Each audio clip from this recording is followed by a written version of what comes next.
Assalomu alaykum. Biroz oldin YouTube'ga shorts qo'ygandim koreys tili o'rgatishga oid va bu videoda shu haqida va o'zim haqida to'liq ma'lumot berib, qanday jarayon bo'lishi, shu proses haqida biroz aytib o'taman.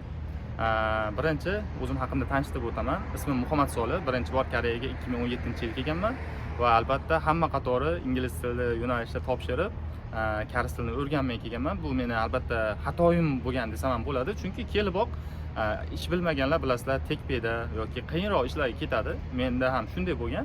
Lekin biroz ishlab uje tushunib yetganman. Bunday ketmaslik kerakligini va tezroq koreys tilini o'rganib, agar kelajakda hayotim shu yerda bo'lsa, demak koreys tili kerak.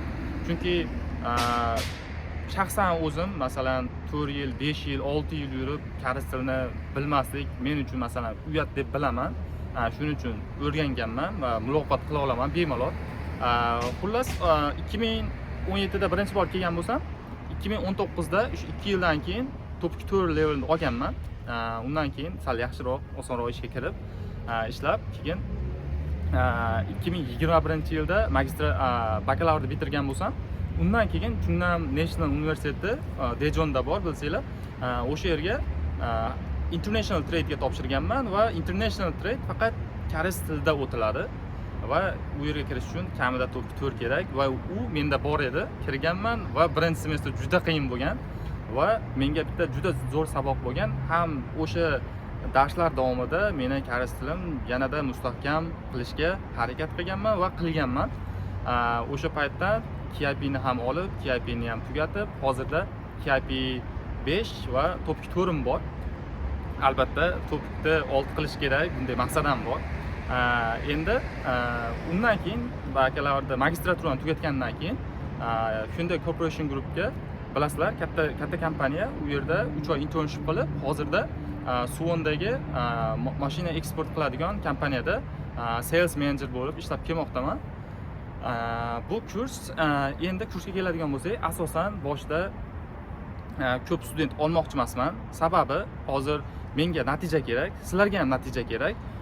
Shu aytaylik, topik darajangiz, umumiy koreys tili darajangiz agar boshlang'ich yoki qancha darajada bilsangiz, biz masalan aytaylik bir maqsad qo'yib, shu 3 oy ichida topik 2 ga olib chiqamiz yoki qanchadir 1 level yoki 2 level koreys tili darajangiz bo'lsa, aytaylik 3 oy ichida topik 3 ga olib chiqamiz. Shunday maqsad qo'yib, albatta birgalikda harakat qilsak bo'ladi. Faqat ikkita guruh ochaman va ertalabki kech paytga vaqtlarni to'g'irlaymiz. Bu studentlar orasida to'g'irlanishi kerak. Men iloji boricha sizlarning vaqtlaringizga moslashga harakat qilaman.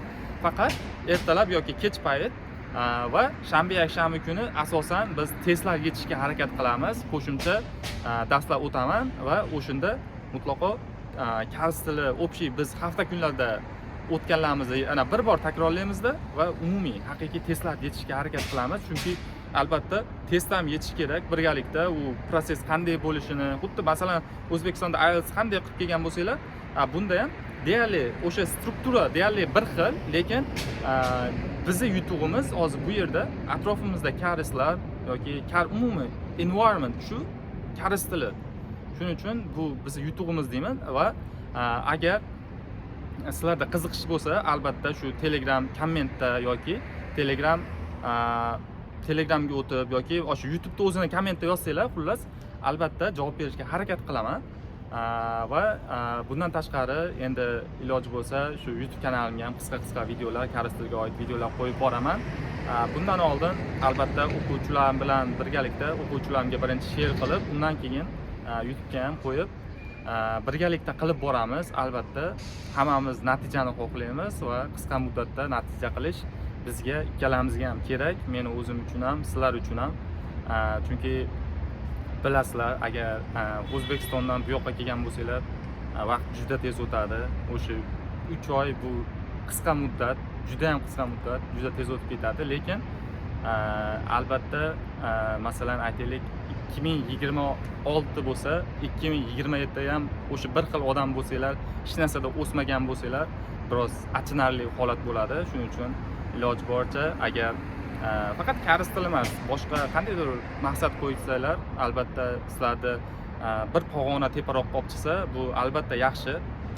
Koreys tilini agar koreys tili bo'lsa, albatta qo'ldan kelgancha yordam berib va shu bilan birgalikda shu darslar davomida ko'pchilik bilamiz, koreys tilini nimaga o'rganamiz? Ofisda keyinchalik ishlarga topshirish uchun va bunda ham qo'ldan kelgancha yordam beraman, chunki boshida o'zim ham ko'p yiqilganman.